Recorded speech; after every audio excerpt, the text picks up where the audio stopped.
basketball can be a mysterious sport. The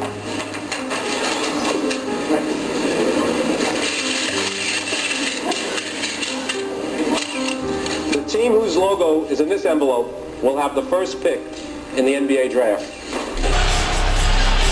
Watch James. Now wanted a timeout, but too late to get it.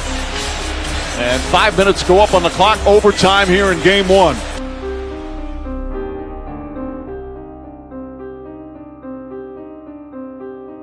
Will Giannis win a title in a Milwaukee Bucks uniform?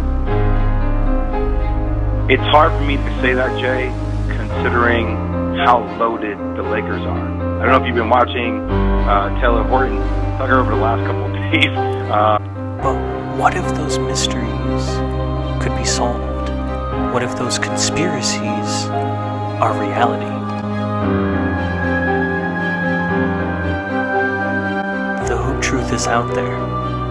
Can you handle it?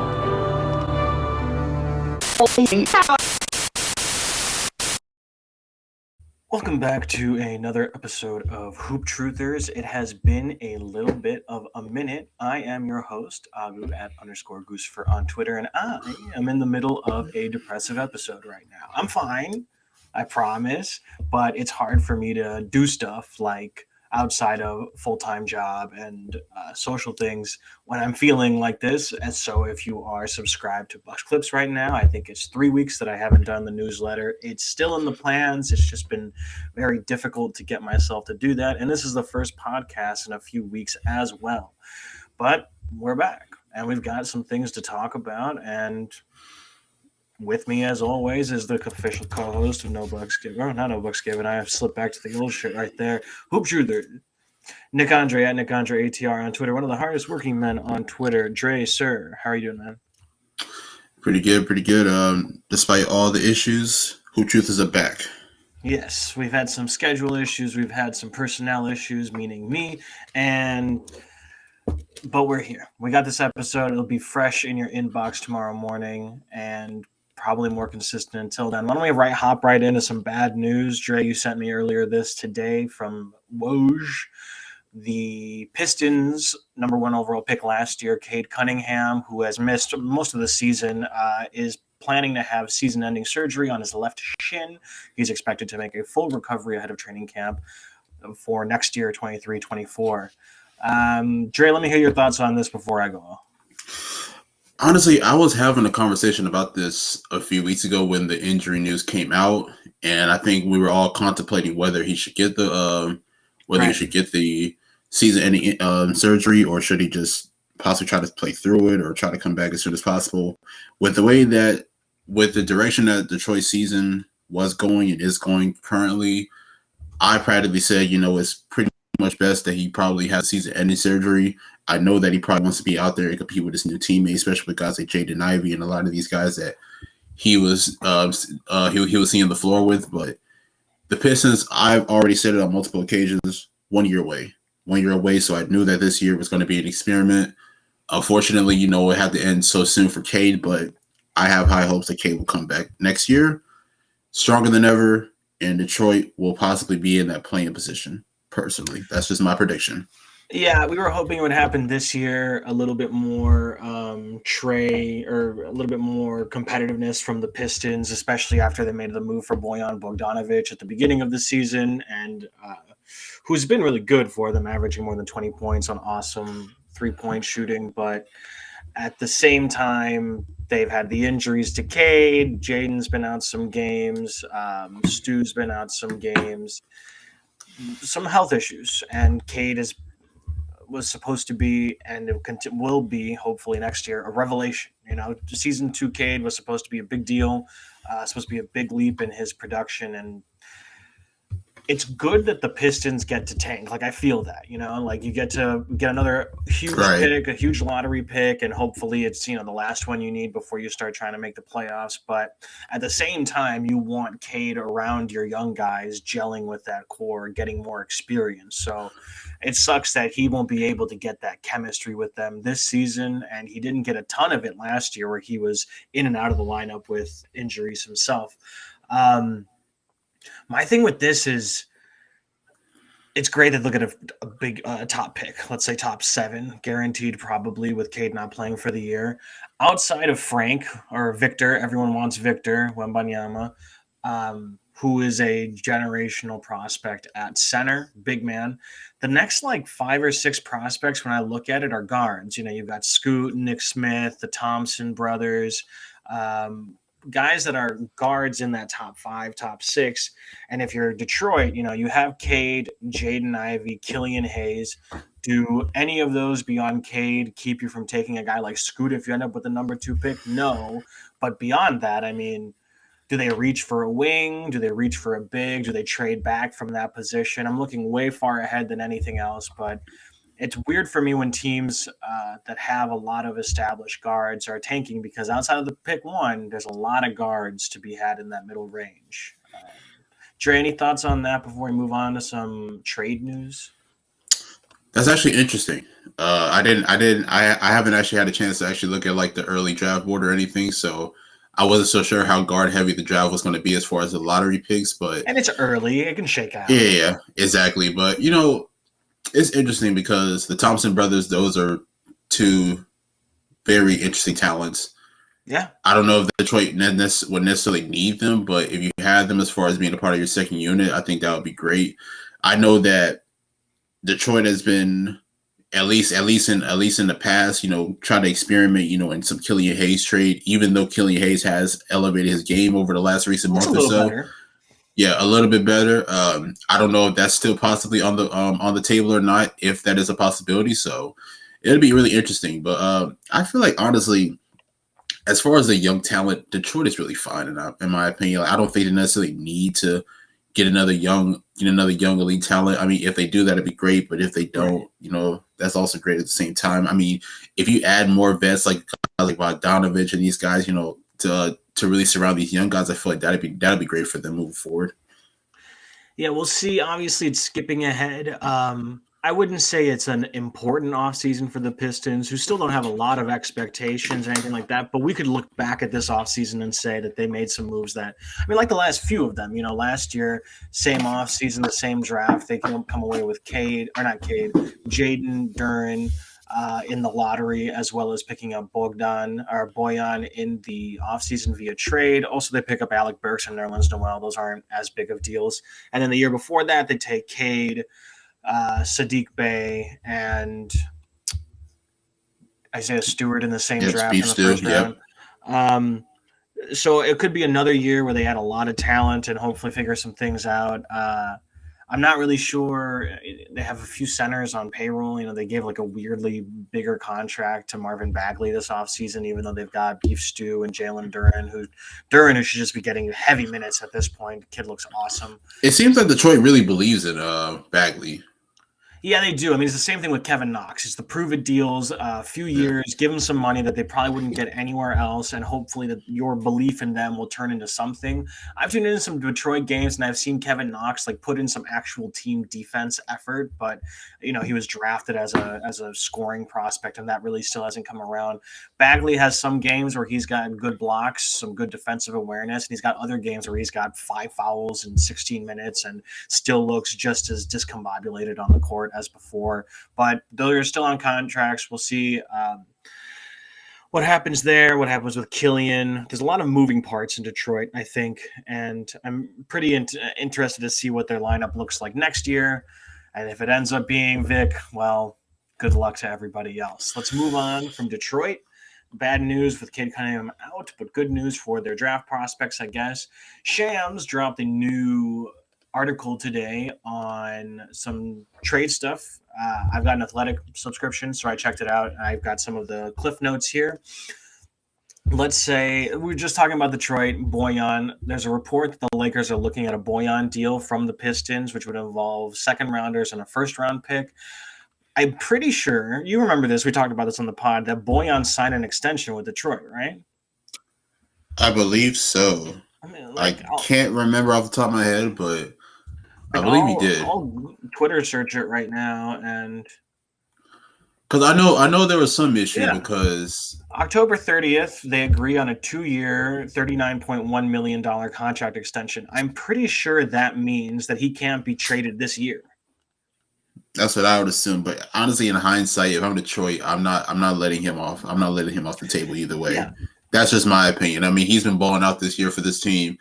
And like I said, I mean, like I mentioned before, I mean, Detroit, they have enough young talent, in my opinion. Now, in my opinion, if you really surround this team with a few more veteran talents, I mean, you already got Bogdanovich, but if you can go get maybe one or two more key veterans who have deep playoff experience, you just never know. I mean, that could possibly elevate the team as far as being a play-in, then possibly get into the playoffs. Yeah, I agree with that. Rumors from Shams that he says that he's averaging 21, shooting 43.7 from 3 on some heavy-ass volume, and that the Pistons view him as a leader on and off the floor. I would be surprised if they moved him. It would have to be like a big offer from the Lakers, and they seem pretty reluctant to add both of the both of the first rounders, 2027 and 2029, that they have available right now.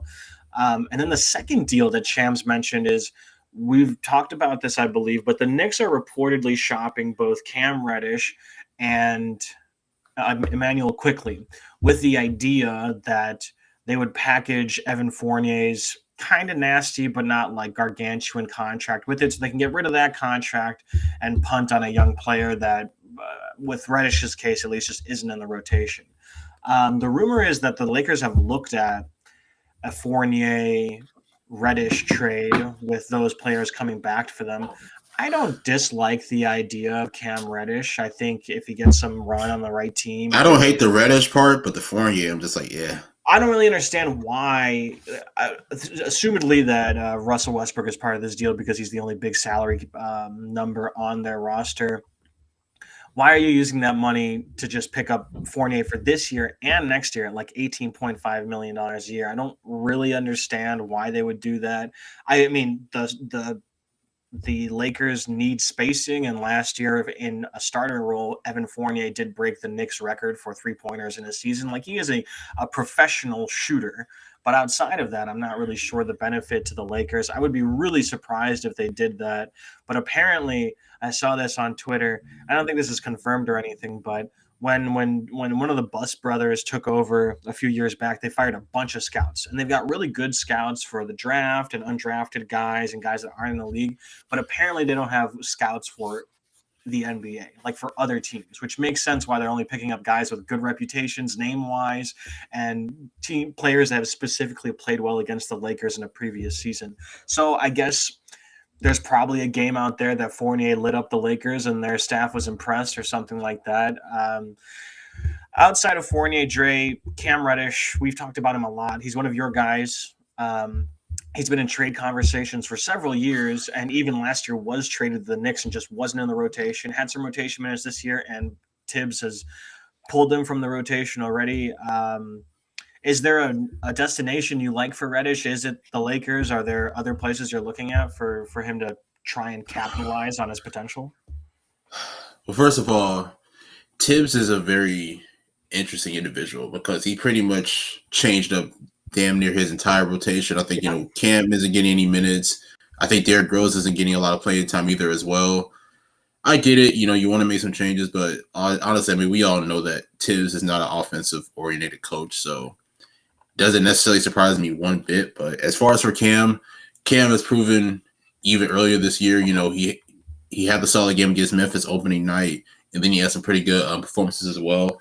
I know that defensively he is a liability, but offensively he can light up the floor when given an opportunity. Yeah, the Lakers could be a possible destination. It's kind of tough though because I don't know if that's really the guy that they want to pull the trigger on. Just because a lot of the guys have been playing better for them as far as Austin Reeves, Lonnie Walker. So them starting to really emerge and really beginning to elevate their game. I don't know if Cam Reddish is the guy that they want to pull the trigger on, but if not the Lakers, I don't know if maybe a team like maybe Miami could possibly use Cam Reddish, or sure. I'm trying to think, off the top of my head. I'm trying to think about some playoff, or at least a play-in or playoff contenders that might be able to use them. Maybe Denver. I'm not 100% sure, but Denver.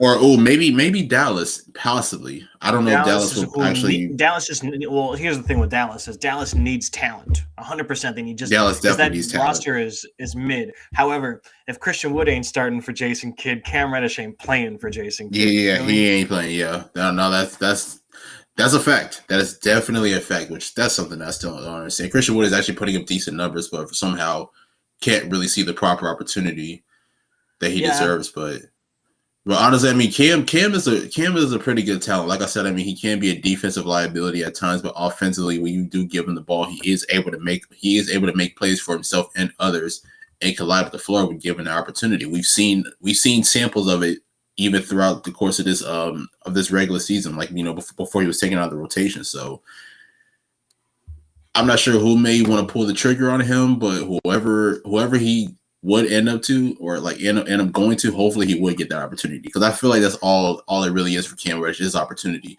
I know that he's had injury problems in the past, and I know that a lot of teams may feel hesitant to make the habit just because of his injury history, but I think Cam is still a talent that can be valuable in this league. I'm not gonna say that he's an all-star. I'm not gonna say, you know, he's a number one option, but he could be a great valuable player for a team.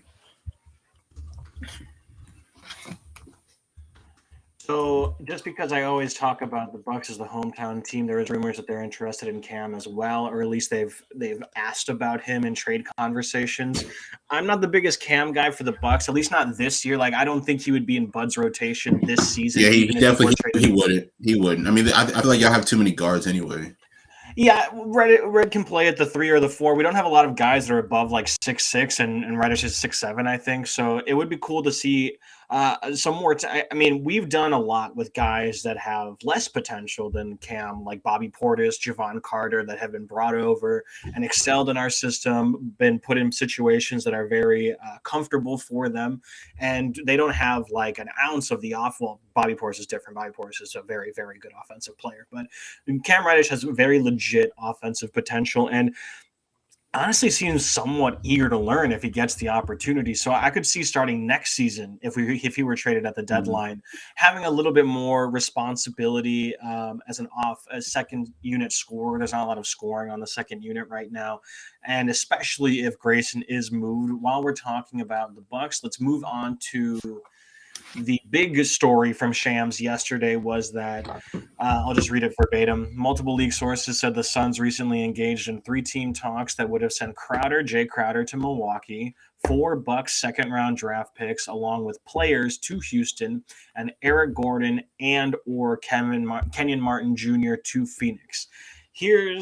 First, the report from Shams is that it fell apart because Houston wants a first-round pick for Eric Gordon. They have been asking for a first-round pick for Eric Gordon since 2 years ago. They haven't gotten it, and they're refusing to trade him without that. So whatever. But it does confirm a couple of things that I've been talking about. The Bucks have, I think, 7 tradable second-round picks, and John Horst, general manager of the Bucks, is no stranger to packaging multiple seconds.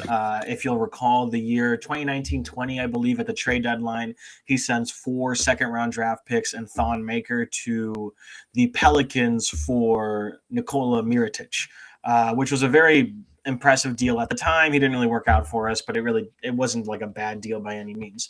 So we have all these tradable seconds, and he wants to package them for someone else. And the verbiage is 4 second rounders and players. That means not Grayson Allen, because Grayson Allen would be named in the article if it was. So they're looking at a combination of guys like Jordan Mora, Serge Ibaka would have to be included, I think, with his money. George Hill, like those types of guys would have to be included to make up for Jay Crowder's salary space. So they'd be looking to keep Grayson either for a second trade or to keep him on the roster with Jay Crowder. I've spoken against not that I don't want Jay Crowder, it's just that I'd rather wait until the deadline. And if they're discussing this deal, and it likely includes Nora, then it can't happen until January 15th at the earliest. But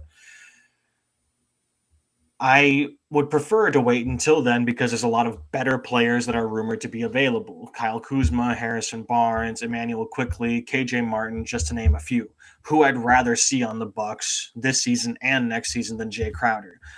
Jay Crowder's 34. He's got a lot of miles on him. He is sitting out on a team that had the number one record in the NBA last year because they wouldn't start him. So that makes me pessimistic that he would sign an extension with the Milwaukee Bucks to come off the bench. He wouldn't start for us next year. So is it a 1-year rental for Jay Crowder? If it helps us win a title this year, then you have to do it. But I'd rather wait and see what else happens and if there's anything else that can happen.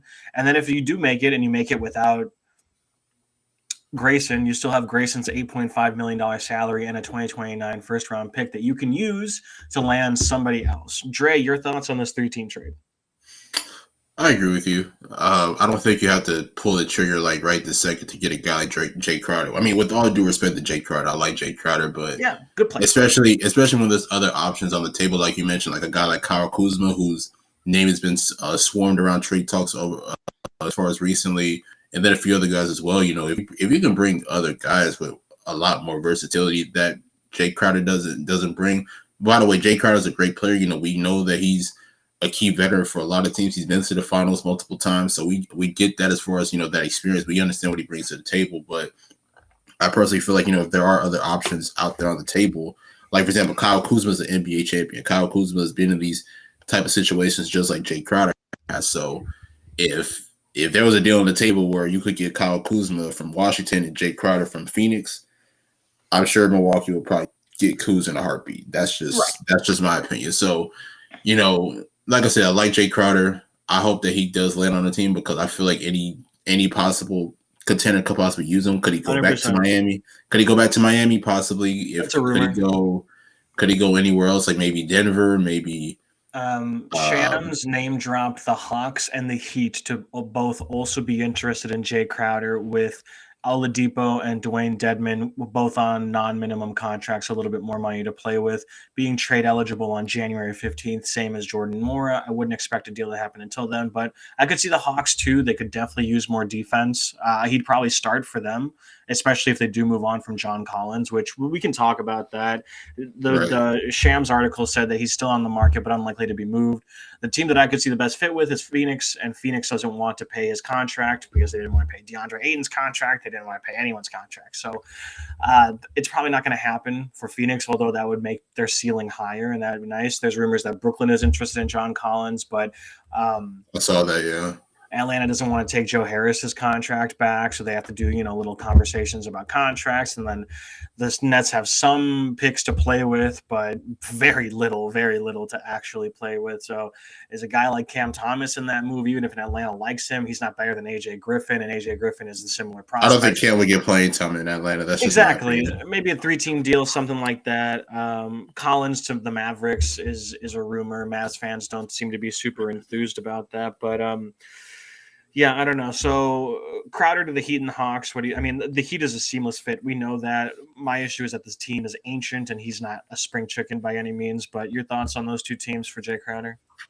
But would that be a fair trade, though? I mean, trading a guy like Oladipo for a guy like Crowder. I mean, I know that Oladipo has been, in and out of the rotation. He's dealt with his injury.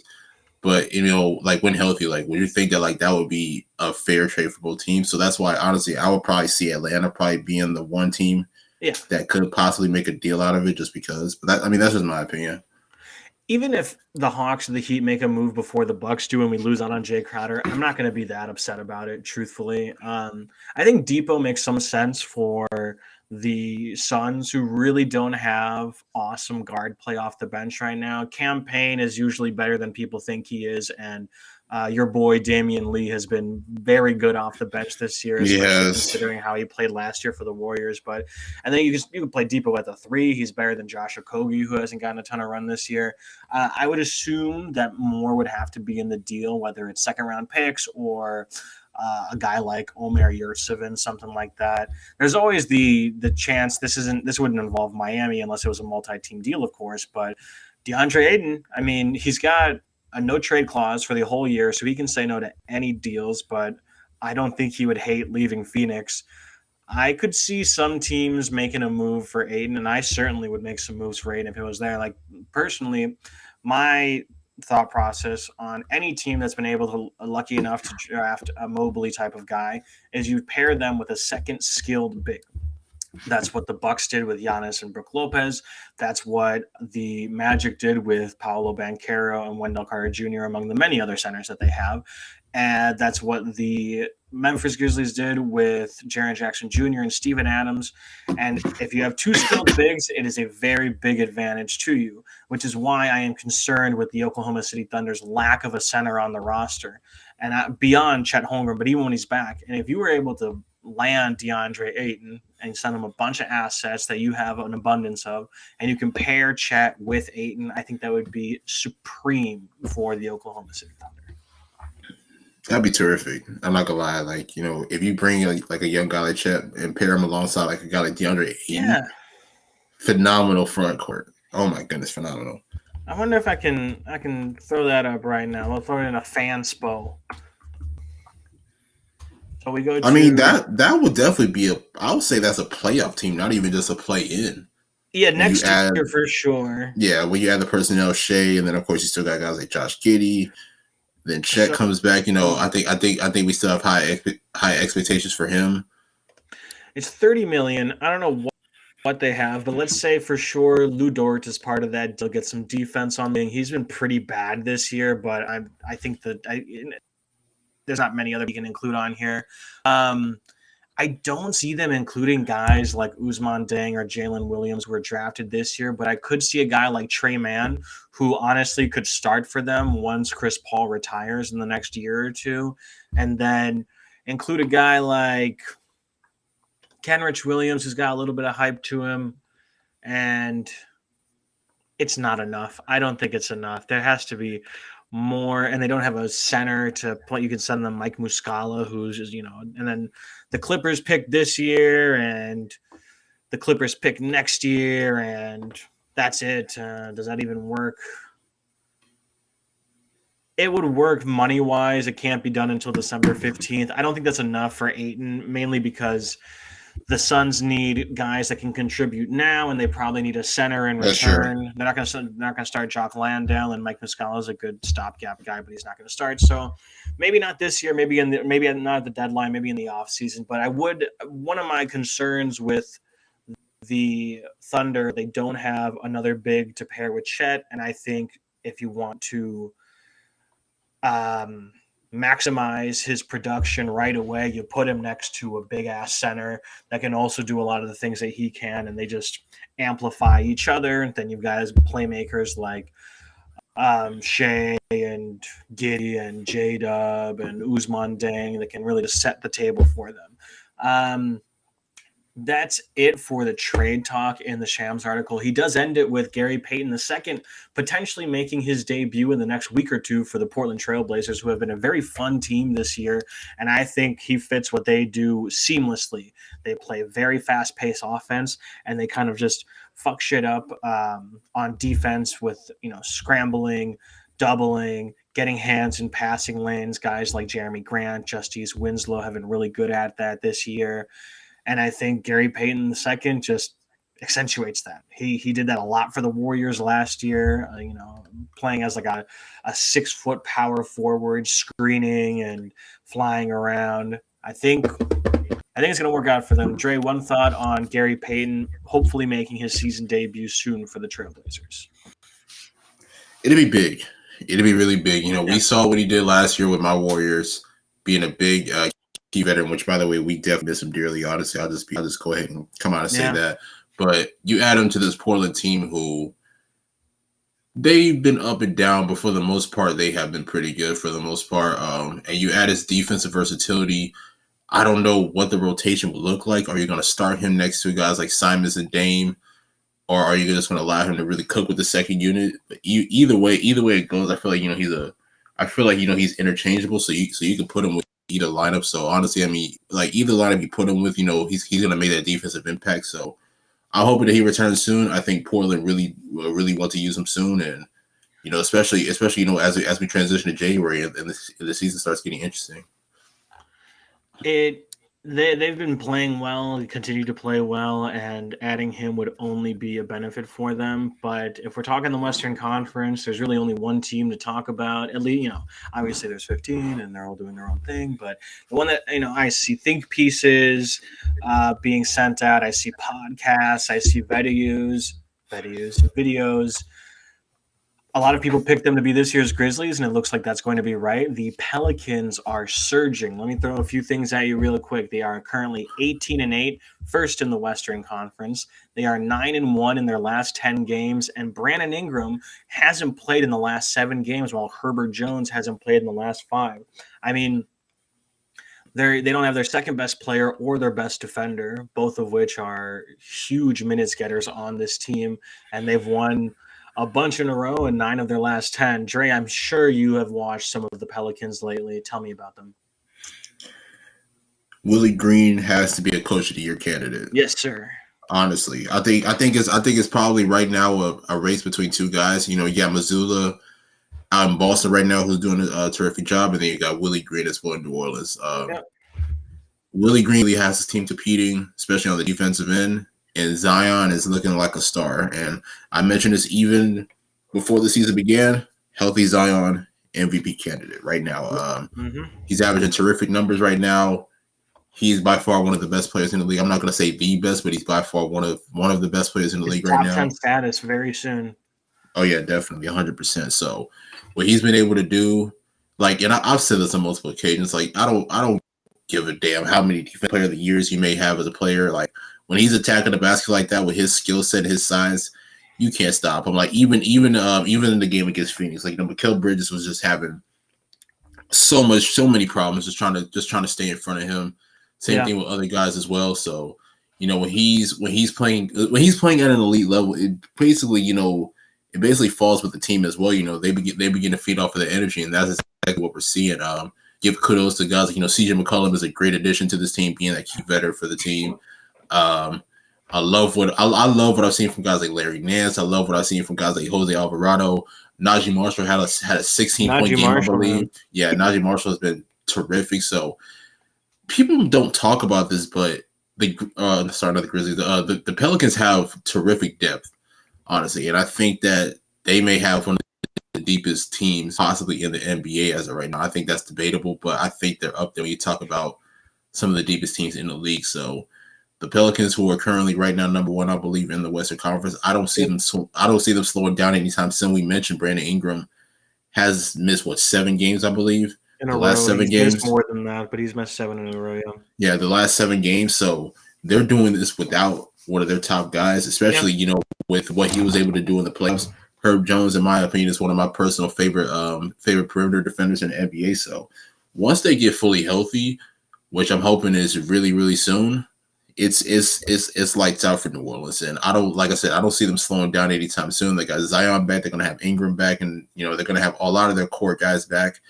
I don't see them slowing down anytime soon. Right now, you mentioned depth. I think between them and Memphis, they're the deepest team in the league. Without some of their starters, Jonas Valanciunas continues to be a stellar starting center in this league. They're using Najee Marshall a lot, like they used Herb Jones, and he's playing very well on the perimeter, hitting some of his shots too. It helps him out. Jose Alvarado went for 36 and 8 threes not 1 week ago. Homeboy is balling his ass off, and that's before the Suns game where he's just pissing off the world's greatest piss offer in Chris Paul in that game. Back-to-back games against the Suns, 2-0 in that series. One thing that I did notice, I think this was maybe John Hollinger's weekly newsletter on The Athletic that I was reading. The Ingram and Zion are 7-5 together this year, closer to 500. I could see them becoming a little, not slowing down in a sense, but getting a few more losses than they do now because that tandem still needs to figure out how it's going. Because right now it really is, even though CJ is great, role players and Zion, who's the son of the solar system. He initiates the offense. If he's not, he's screening to get the ball open. He's blowing things up on defense. They do a lot of small ball when Jonas is off the floor with him and Larry Nance Jr., and it works really, really well. They do need to incorporate a guy who takes almost as many shots as Zion, and he's great at it. He deserves those shots, but I could see them taking a few more losses while they figure that out, which will be better for them in the long run, of course. Exactly. All about the playoffs. Do they stay at the top of the West the whole year? I'm not sure. Do they make it out of the Western Conference? I'm not sure. The West is looking pretty mid this year, though, right, Trey? I've been saying that on multiple occasions. Like when I look at the East, it's really a race between teams. It's Milwaukee and it's Boston. Like those are like the two top teams that we really believe in when it comes to the Eastern Conference. For the West, we're not 100% sure. We know that Denver's still trying to figure themselves out. Michael Porter Jr. is, I mean, they're still pretty good, but you got guys like Michael Porter Jr. who's been in and out of the lineup. Yeah. Jamal Murray is just getting better every single game, so he's slowly creeping back. Phoenix got off to a really good start, but they've kind of hit a skid. They're 0-3 now since Chris Paul came back. Golden State, obviously, they've been inconsistent, but they've had different lineup rotations. So right now, they're a game above 500, but they still haven't been able to establish themselves. Right. So right now, the West, in my opinion, is wide open, and it's crazy to say that because the West has been the more competitive conference probably over the last recent years now. So for us to say that is really interesting. But I've been saying it on multiple occasions. The West is still kind of open, in my opinion. Right now, it's kind of up for grabs for any team, and who knows what it will look like in the next possible month or so. But as far as New Orleans, I think that I'm not sure they can continue being the top team, but I think with their team, I think that they could still be at least top 4 or 5. And you kind of hit on something too, especially with Ingram and back. With those two together, him and Zion, they are 7-5. So it's kind of interesting to see what Willie Green would do, though. So it's like, will you continue to run the offense through Zion? Where you can give him the ball around the foul line, where you can give him the ball at the top of the key and allow him to operate, or say it's almost like how are you going to allow those two to really thrive and be able to get their numbers at least together wise. So that's gonna be something very, very interesting. I think that they'll be able to work it out. I don't know who's gonna make more of the sacrifice. In my opinion, it probably will be Ingram, but Ingram is so versatile, where he can slide to that playmaker role and really create plays for everybody else. So his scoring numbers may go down possibly. I'm not 100% sure, but, with him being such an elite playmaker, I feel like that kind of makes up for it. They're rolling right now. And the two betting favorites, I think, for the West last year coming into this year were the Clippers and the Warriors. The Warriors I wasn't super bullish on because of they had a exodus of veterans and are relying more on their young guys who aren't playing that well. By the way, Kuminga gets minutes and he produces. What a fucking concept is that, right? It's been a crazy journey for Golden State. We obviously know Wiseman's been in and out of the rotation. Kuminga, we still don't know what his future is looking like with the team. I still love Kuminga. I think he's a great player, but for some reason, I think the team is still kind of questioning like what he's going to be as a player, at least mentally. Right. So that's still kind of up in the air. And I will say we're missing our veterans. Last year we had guys like Bielisa. We mentioned Gary Payton, Otto Porter. So with those guys being out and us really relying on a lot of the younger guys who haven't really seen a lot of like those, a lot of that playing time, I think it has kind of changed the team per se. But at the end of the day, the Warriors is the Warriors. We're sure that they're figured out. Steph still having an incredible year. Clay is interesting. I think he's starting to really find himself over the last recent weeks, but he's still trying to figure himself out to a degree. So, and also not to mention Jordan Poole actually had a shooting slump as well. So it's going to be interesting to see where this team is in the next possible month or so. On the other hand, the Clippers have been kind of the opposite, where they just haven't been healthy. Kawhi doesn't start the season, comes in, knee soreness, out for a few weeks, comes back, ankle sprain, leaves the rotation again, and then he's back. He's still not playing back-to-backs, sometimes the front end or the back end. Paul George has been in and out of the lineup. Luke Kennard has been in and out of the lineup. Terrence Mann was been in and out of the lineup. He most recently had a concussion. I think Ivica Zubac might not be playing today, and he's been, for the whole season, probably their second-best player. It does mean some more Moussa Diaby minutes. That motherfucker should be getting some run today, hopefully, especially if Zubac sits out. It's been hard. I've been watching most of their games, and even when they do have guys that are healthy, they're a turnover machine. They don't take care of the ball at all, and they get outsized. And that doesn't just mean, big guys punish them in the paint because Zubac is there. What happens is a guard gets beaten, or someone else or one of the wings gets beaten, and Zubac comes in to help, and a lot of times he blocks that shot. He's a very good shot blocker. This is his career high in blocks this year. But it leaves the rim vulnerable. So if the shot does go through, it probably misses because he's a good rim protector, and his man is there left to grab the rebound and put it in. They give up a ton of offensive rebounds, specifically in crunch time, which is the worst time you can do it. But without Zubac, there's not a lot of size out there. Marcus Morris is a sturdy guy, but he's not necessarily like a huge rebounder. Same with Kawhi, same with PG, same with Batum, same with pretty much everyone that they have on the team, minus Moussa Diabate, who's been in the G League 2 straight 2020 games in the G League, by the way, and he should be getting more minutes in general. But even when they're healthy, the Clippers have glaring concerns. They got a lot of guards and not a lot of bigs. And you don't need bigs to win a title in the NBA, but if you go against, let's say, the Nuggets, for example. That's probably been their issue for the last, probably 2-3 years. Yeah. They could use someone else. I don't think they should go out and move for a guy like Miles Turner, because I'm not sure how much better Miles Turner is than Ivica Zubac. And which of those guys are you starting? Probably Turner, because you just traded for him. I don't really see the point of putting Zubac on the bench. But a guy that was signed with a lot of hype in New York, Isaiah Hartenstein, who came from the Clippers last year, only makes about $7.9 million, and I don't think they would hate to get off of that contract. So I could see them trying to do a deal for that, where they just get another backup center. I wanted them to consolidate for Julius Randle. I was telling you that already. That would help with the boards. That would help with rebounding 100%. Because even when they're healthy, they are vulnerable. Let's look at the top 2 teams we're talking about right now, the Grizzlies and the Pelicans. Both of them are massive. Valanciunas and Zion in the starting lineup, with Larry Nance Jr., who is an offensive rebounding savant, a guy that they don't really play in Jackson Hayes, but he can play in a pinch if needed, while the Grizzlies are starting Steven Adams and Jaren Jackson Jr., 2 massive, massive players, and have guys like Xavier Tillman and Clark off the bench who are very adept at getting offensive rebounds.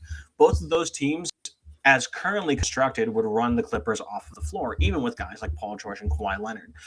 Right now, the Clippers, in my preseason prediction, were my team to make it out of the Western Conference, and I had them finishing at second in the Western Conference in the standings. It's not I'm still not abandoning that take. I don't think it's not going to happen. I don't think it's impossible by any means for the Clippers. But gun to my head today, if I had to choose a team to get out of the Western Conference, it's probably a fully healthy Grizzlies. They probably played the Warriors better than the Boston did last year in the finals, and they didn't have Ja Morant past game 2, who was averaging 45 and 7 in that series in the first 2 games.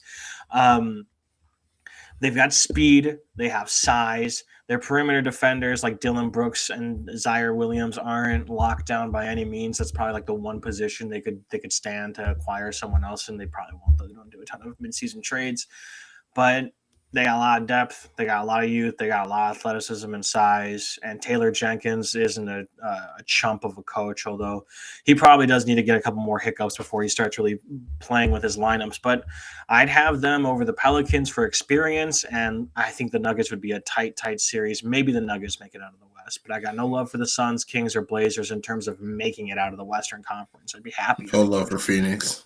Yeah, Phoenix they're a playoff loss, a disappointing playoff loss away from trading Ayton and moving towards a different type of team. Es complicado, pero I don't know. I mean, what do you think about that take? If you had, gun to your head today, who do you think makes it out of the Western Conference? As of today, it will be interesting. And I was having this conversation yesterday on Count the Bucket, where we were talking about who will win in a 7-game series between New Orleans and Memphis. Yeah. So it's interesting. So I think we both mentioned these are two teams that have really good depth. So I'm really imagining what the closing lineups for both teams would be. So for Memphis, I would probably assume Ja, Desmond Bain, Jaren Jackson. I don't know if Steven Adams is going to be a part of that closing lineup or not. I think the Pelicans go small in crunch time, so I would assume the Grizzlies match that, and they go with either Brandon Clark or Santi Aldana, who's had an awesome season for them at the 4. That 3 is a question mark. Is it Dylan Brooks? Is it Zaire Williams? Is it one of those guys?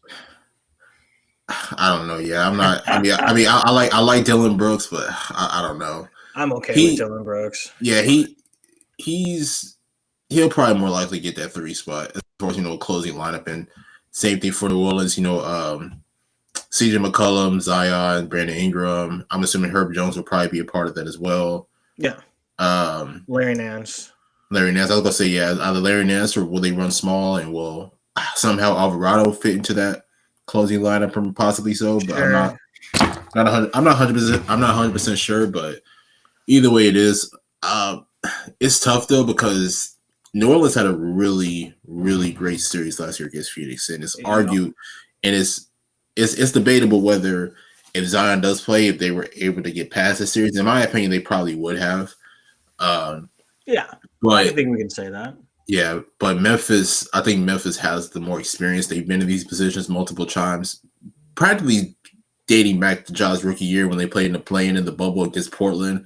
And they pretty much elevated every single year. They ended up losing to Utah in the first round in 2021, dating back to last year, getting to the second round. Unfortunately, losing to Golden State, but they were very competitive with Golden State even after Ja did go out in Game 3. So with them having that experience and just them being in that position multiple times, I possibly will give them that edge. But I think that series could potentially go 7. This changes it. Yeah. I think Memphis could really stand to get a 3 or a 4. Like Harrison Barnes would be a really cool acquisition for them. And this will changes if Jamal Murray is Jamal Murray again. Simple fact is he hasn't been this year, and guys coming off of ACL tears almost never are. This is no blame towards Jamal Murray. It usually takes a full year of recovery, a year after of playing, to get back to where you were after that torn ACL. So it makes me a little bit less bullish on them this year, maybe more so next year, but the Nuggets team is good, man. We will see. I think that's what I've got. One more thing. Oh, yeah, I want to talk about Atlanta. We talked about them briefly earlier in the pod, but I'm sort of in the – and I've listened to some other podcasts that have the same opinion. This isn't a new take, but do you think Atlanta's in trouble? I don't think they're in trouble. Now, I think they do. I think they are trying to figure themselves out. Like you can tell, even the backcourt of Trae Young, DeJounte Murray, have had games where the two have exploited. Like for instance, that Houston game where I think Trae had 44, DeJounte had 39. But I think they're still trying to figure themselves out within the offense. Like even coming into this year, I think we all expected for Trae to play more off the ball and a lot of DeJounte to be the primary ball handler, just because Trae is the better shooter, but over the past recent games that I've seen for Atlanta, at least before DeJounte ended up getting hurt, it's more of Trae more so running the offense and DeJounte kind of playing off ball, which is, at the end of the day, if it's working, it's working. So I'm not necessarily mad at it from that perspective, but I was honestly thinking, as I was watching Atlanta, I think it was probably like a few weeks ago, it's like, obviously they're going to get into the playoffs. I have no doubt about that, but honestly, I think they're one piece away, and I don't know if that means another all-star type player or just another key role player. I think they're just really one piece away, honestly. And look, DeAndre Hunter, he's had a pretty good season for them. I like what I've seen from guys like AJ Griffin. AJ Griffin's been a phenomenal talent or phenomenal piece for that team. Capella's still doing his thing. Okongwu is as well. John Collins this year. People have expected a lot more out of Onyeka this year. I see a lot of disappointment for him on the TL. Personally, I think he'll be fine. Honestly, I still have high hopes for him. I know a lot of people may not feel that way anymore, but I still kind of have high hopes for him. But is a John Collins trade still possible? Maybe. I'm not 100% sure. But Atlanta is very interesting because I think coming into this year, there were high hopes for them. I think we all kind of had the debate of who would be the better team between them and Cleveland. I think right now Cleveland's probably running away with it right now. But and plus also I think we need to address this as well. I don't know if the friction between Trae Young and Nate Miller is possibly playing a role with this team.